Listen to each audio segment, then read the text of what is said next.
Hello friends, welcome back to my channel. मैं हूं शम्मी और आप देख रहे हैं आपका अपना चैनल शम्मी पाठशाला।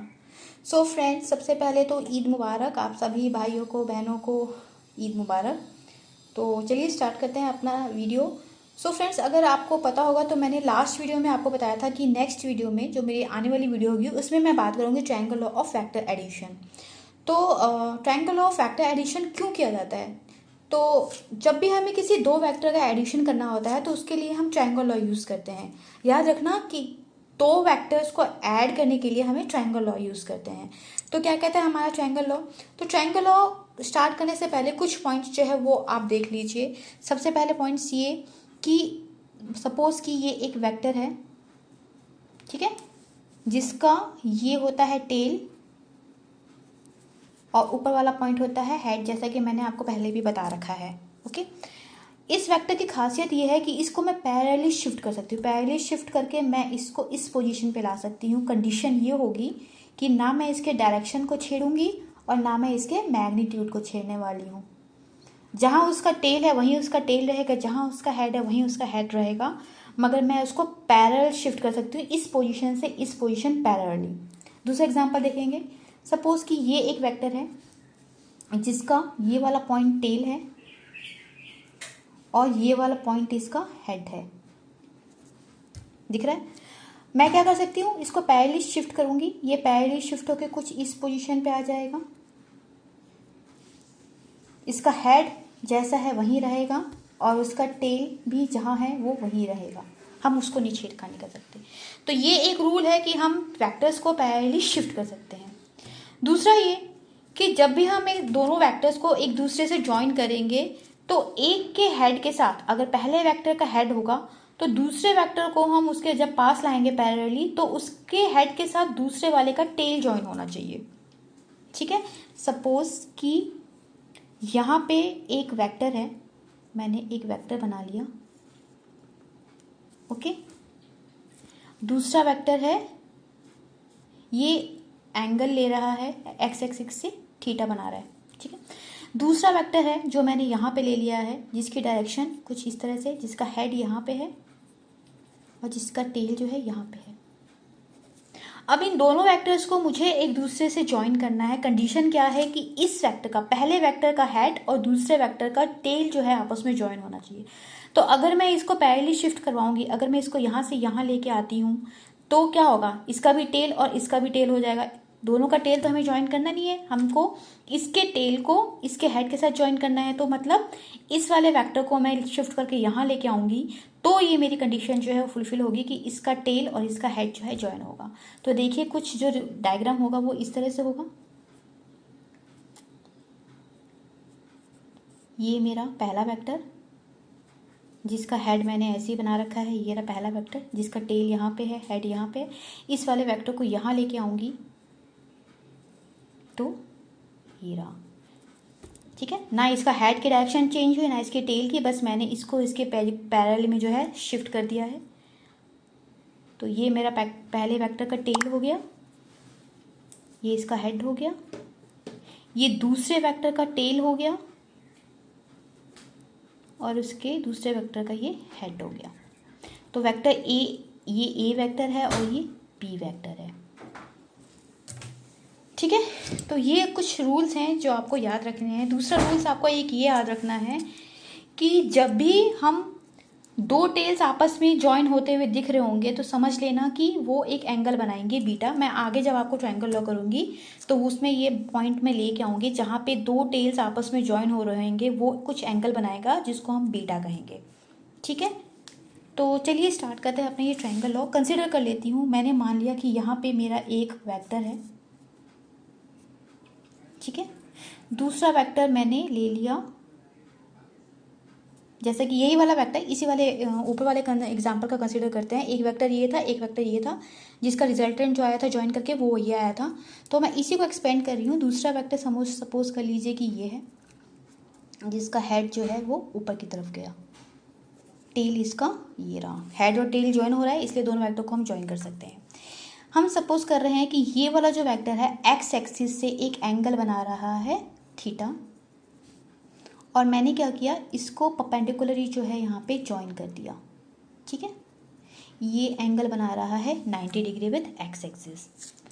अब ट्रायंगल ये कहता है कि अगर सपोज कि ये वेक्टर है जिसको मैंने ए दिया है और ये वेक्टर है जिसका नाम है बी वेक्टर, ए बी को मैंने ऐड करा है, ऐड करके कुछ एक वेक्टर आएगा, दोनों का ऐड करके एक वेक्टर आएगा, वो मान लेती हूँ ये है मेरा रिजल्टेंट वेक्टर। ठीक है, तो आप देख सकते हैं कि एक ट्रायंगल बन रहा है, ये एक ट्रायंगल बना रहा है रिजल्टेंट वेक्टर और ये दोनों वेक्टर मिलके।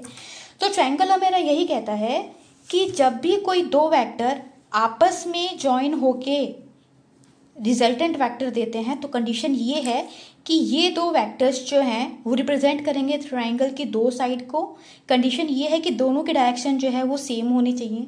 अगर ये मेरा ए वेक्टर आगे की तरफ मूव कर रहा है तो बी भी उसको आगे की ही तरफ ले जाए, ना कि पीछे की तरफ, कुछ इस डायरेक्शन ना लेके आए मेरा बी वाला। ओके, तो ए अगर इस वाले डायरेक्शन में जा रहा है तो बी भी उसको फॉलो करते हुए सेम डायरेक्शन में फॉलो करे। तो देख सकते हैं कि ए का जो एरो है वो यहाँ है और बी का भी ऊपर है, तो ये कुछ एंटी क्लॉकवाइज जो डायरेक्शन है वो फॉलो कर रहे हैं ए वेक्टर और बी वेक्टर। तो ट्रायंगल यही कहता है कि if the two vector represents the two sides of the triangle taken in a same order, then the resultant vector represents the third side of the triangle. Condition is कि the direction of the third vector, the resultant vector will be opposite, वो opposite होगा इन दोनों के।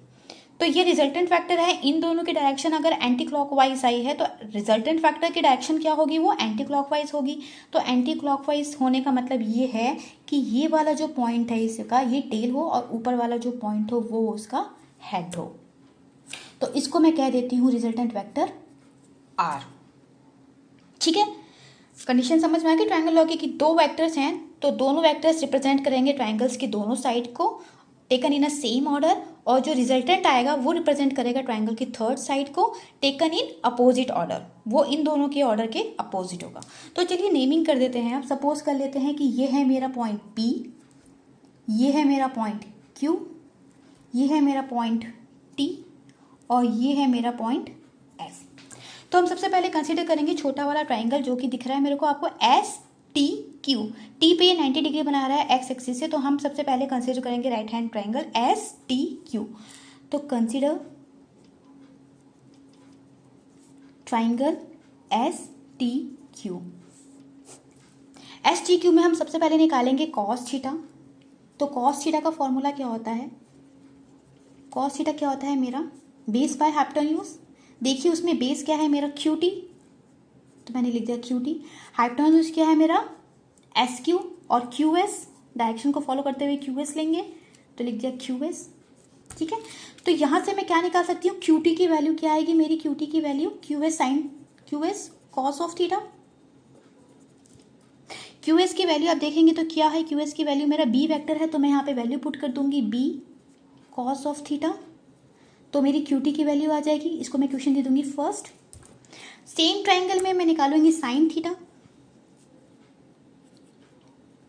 Sine theta क्या होता है मेरा परपेंडिकुलर ओवर हाइपोटेन्यूज। देखिए परपेंडिकुलर क्या है मेरा एस टी, तो मैं लिख दूंगी यहाँ पे परपेंडिकुलर एस टी। हाइपोटेन्यूज क्या है मेरा, हाइपोटेन्यूज क्या है मेरा क्यू एस, तो क्यू एस डाल दूंगी। ठीक है, अब यहां से हम क्या करेंगे एस टी की वैल्यू निकालेंगे। एस टी कितना आ जाएगा मेरा Q S sine theta. Q S की वैल्यू दोबारा मैं देखूंगी तो क्या है बी वेक्टर है तो बी साइन थीटा आ जाएगा कुछ। एस टी की वैल्यू, इसको इक्वेशन दे देंगे सेकंड। तो देखिए आपके पास दो इक्वेशन आ गई जिसमें फर्स्ट इक्वेशन में आपको क्यूटी की वैल्यू जो दी है, क्यूटी क्या है मेरा ये वाली साइड है, उसकी वैल्यू आ गई है बी कॉस थीटा, और एस टी अगर मैं बात करूँ परपेंडिकुलर की तो वो है मेरा बी साइन थीटा। अब मैं कंसीडर करूंगी बड़ा वाला ट्राइंगल। बड़ा वाला ट्राइंगल कौन सा है मेरा ट्राइंगल एस टी पी, दिखाई दे रहा है ऊपर वाला एस टी पी, बड़ा वाला वेक्टर जिसमें मेरा रिजल्टेंट वेक्टर आना चाहिए, क्योंकि मुझे ए और बी का रिजल्टेंट फाइंड आउट करना है आर, इसका मैग्नीट्यूड क्या होगा। तो उसके लिए मुझे बड़ा वाला ट्राइंगल कंसीडर करना पड़ेगा, वो किस में आएगा एस टी पी में। तो चलिए कंसीडर करते हैं triangle S T P.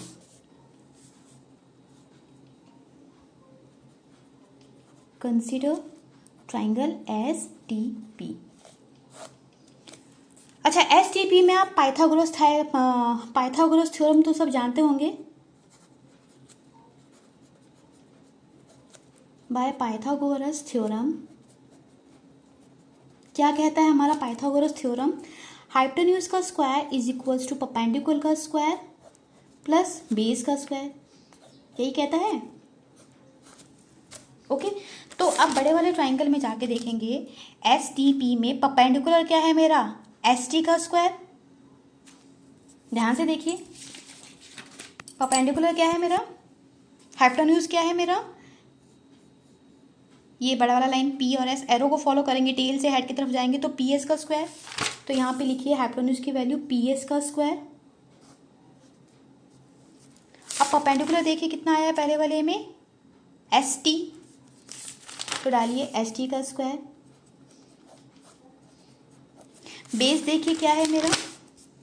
Base है मेरा पी टी।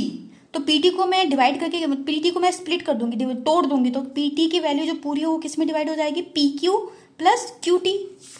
तो डाल दो P Q plus Q T का होल स्क्वायर।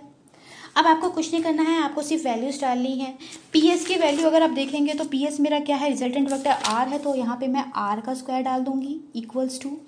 एस टी देखोगे, एस टी की वैल्यू मैंने निकाली है, पहले पेज में जाएंगे, एस टी है मेरा बी साइन थीटा, तो यहाँ पे बस वैल्यू पुट करनी है बी साइन ऑफ थीटा का स्क्वायर प्लस पी की वैल्यू आप क्या है? पी क्यू है मेरा ए, तो यहाँ पे वैल्यू डाल दीजिए ए प्लस क्यू टी की वैल्यू मैंने निकाली है, क्यू टी है मेरा बी कॉस थीटा, तो यहाँ पे वैल्यू डाल देंगे क्या था? B cos theta, B cos of theta इसका स्क्वायर। अब इसको ओपन करना है आपको, तो ये क्या करना है? B square sine square theta plus, अच्छा फ्रेंड्स, ए प्लस बी का होल स्क्वायर का फॉर्मूला क्या होता है? A square plus B square plus 2ab। तो यहाँ पे ए तो वैल्यू है मेरी ए है, और बी जो है वो ये पूरी वैल्यू लेंगे हम, ठीक है। तो आप फॉर्मूला ओपन करेंगे तो ए स्क्वायर प्लस इस पूरे को खोलेंगे तो B square cos square theta plus क्या है? 2ab, 2a बी कितना है मेरा? ये पूरा बी कॉस ऑफ थीटा, ठीक है। अब देखिए, अब ये वाली जो टर्म है बी स्क्वायर और बी स्क्वायर वाली, उसको एक तरफ रखिए, B square sine square theta plus B square cos square theta plus A square plus 2ab cos theta,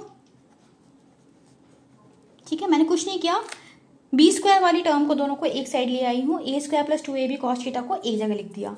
अब इसमें से आप बी स्क्वायर का कॉमन निकाल लेंगे तो अंदर क्या बच जाएगा?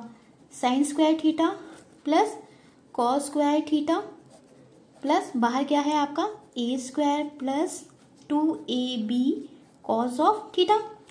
अब फ्रेंड्स आपको पता है sine square theta plus cos square theta की वैल्यू क्या होती है? 1। तो हम क्या करेंगे? बस 1 पुट कर देंगे, तो बी स्क्वायर डॉट 1 करेंगे तो बी स्क्वायर ही आएगा प्लस बाहर क्या है? A square plus 2ab cos of theta, और यहाँ इक्वल्स टू के लेफ्ट हैंड साइड में क्या चल रहा है हमारा? आर का स्क्वायर। तो अब आर का स्क्वायर, अगर मैं आर को यहीं रखूँ, इस स्क्वायर को मैं यहाँ ले आती हूँ, तो वो क्या बन जाता है? Under root. तो अंडर रूट ऑफ क्या बन जाएगा? A square plus B square plus 2ab cos of theta.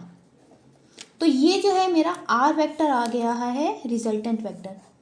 Okay, अच्छा एक बात ध्यान देना है, अगर यहाँ वेक्टर्स की बात हो रही है तो हम आर के ऊपर भी एक वेक्टर लगा देंगे, एरो।